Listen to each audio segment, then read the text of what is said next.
Hello there, you're watching the press preview, our first look at what's on the front pages as they arrive. So it's time to see what's making the headlines with the Telegraph's assistant comment editor, Olivia Utley, and the political editor of Huffpost UK, Kevin Schofield. So very good to see you both. Good evening to you. So let's take a look then at what's making the front pages. And after the bombing of a school and also a theatre where hundreds of people were sheltering from attack, The Guardian says Russia is now being accused by several countries, including Britain, of committing war crimes. While the Eye reports that Vladimir Putin may have to abandon his planned tank assault on Kiev because of the strong resistance his forces are meeting. As the Times puts it, Ukraine is taking the fight to Putin. The Mirror focuses on the bravery of mothers in Ukraine who've braved the Russian shelling to rescue hundreds of children from Kiev. The Daily Telegraph says Russian imposters have been targeting two UK cabinet ministers by posing as Ukrainian politicians in an effort to extract sensitive or embarrassing information. The Financial Times leads with a decision by P&O Ferries to halt sailings and replace 800 workers with cheaper labour as it tries to keep the business viable amid annual losses of £100 million. The Metro describes how the company faced mutiny from sacked workers and even one captain who refused to leave their vessels after the news. And mutiny is also how the Daily Mail describes the actions of sacked workers. While The Sun has this description of P&O management, which we'll leave for you to read. And just a reminder that by scanning the QR code that you can see on screen during the programme, you can check out the front pages of tomorrow's papers for yourself while you watch us.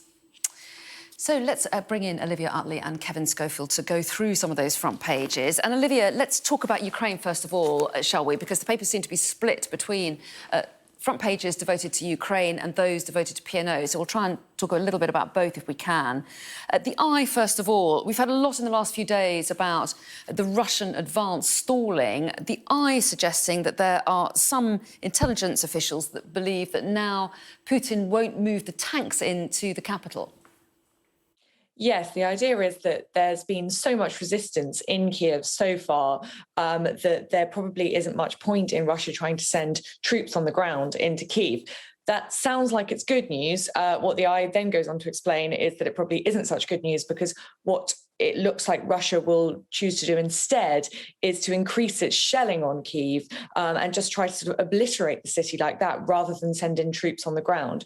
So it's not as positive as it might appear at face value. Well, that's right. Yes, the headline does look optimistic, but as you say, it isn't.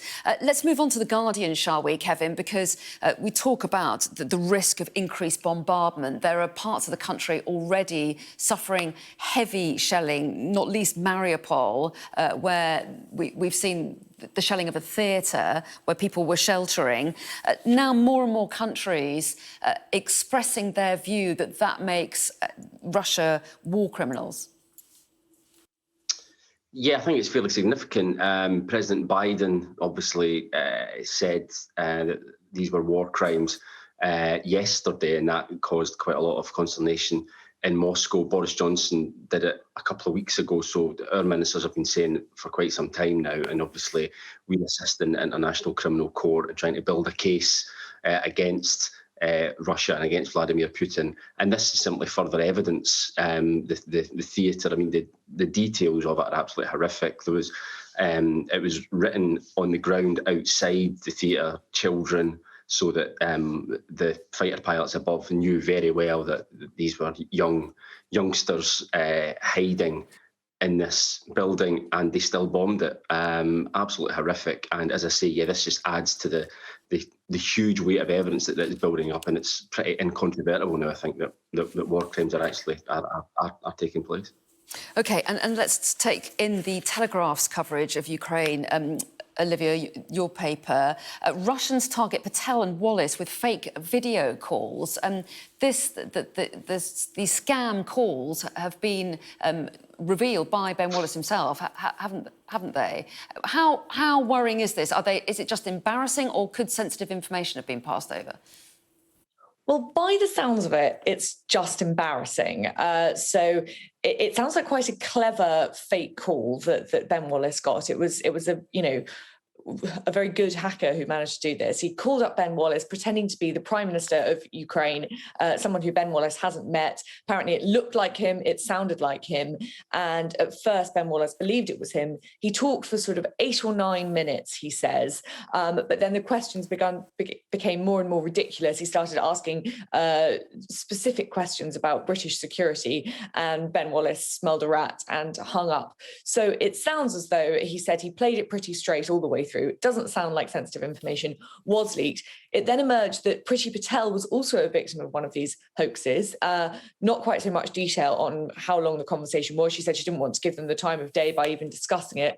So that just hasn't really made the news at all. It looks at the moment like it's just embarrassing. But if Russian hackers are capable of doing this, then our ministers are going to have to keep their guard up a lot more than they are at the moment. And it is a worrying development that it's happening at all. Well, yeah, and a reminder that the offensive is not going on just on the ground, I guess. Let's move on to the other issue that's picked up by a lot of the papers on their front pages, and that is the sacking of P&O workers, 800 of them, Kevin. You've picked out the Metro's front page, first of all. They talk about mutiny on P&O Ferries by the shocked workers who found out via video call that they were to be made redundant with immediate effect. Yeah, I mean, it's a pretty remarkable story. I mean, what a way to treat human beings, basically, telling them via Zoom. I mean, it's the most cowardly way possible. There was no warning, no notice given. They were just told after a brief preamble that the contracts were being terminated straight away. It was their last day of employment with P&O Ferries, and understandably, these workers have responded with fury. They barricaded themselves into the boats, basically 800 of them refusing to leave the boats. And I mean, even more incredibly, P&O Ferries had hired security personnel to go on board, people who were trained to use handcuffs to go on and get the workers off the boats. I mean, talk about adding insult to injury. I mean, it's quite an astonishing way to treat anyone. Understandably, there's been political fury. The government have said, this is unacceptable. It's no way to treat workers. But right now, it's difficult to see actually what the government can actually do about it. So there's a bit of a standoff now between Dubai, who own P&O Ferries, and the unions representing the workers. And it's an absolutely remarkable story. And Olivia, it makes the front of the Telegraph as well. Sheikh shuts down P&O in battle with union. I mean, the company themselves say the move was absolutely necessary for its survival. They say that it's the only way they can keep their business viable.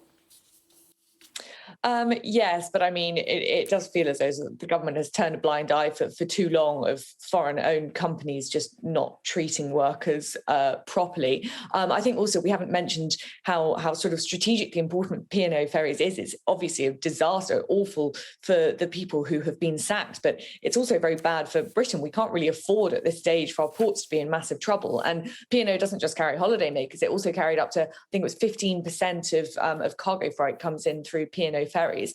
At least that was before the pandemic. So it's bad news if P&O Ferries is in massive trouble. And with commodities, the price of commodities going way up, price of basket of food getting more and more expensive, we just can't afford to have chaos at the ports now as well. Well, yes, questions over freight and passengers as well, of course. Services suspended for a week to 10 days, they think. Lots on that subject that we can talk about and revisit at 11. Thank you both for the moment, but I will see you again during the 11 o'clock hour where we'll talk about some of the other stories of the day as well.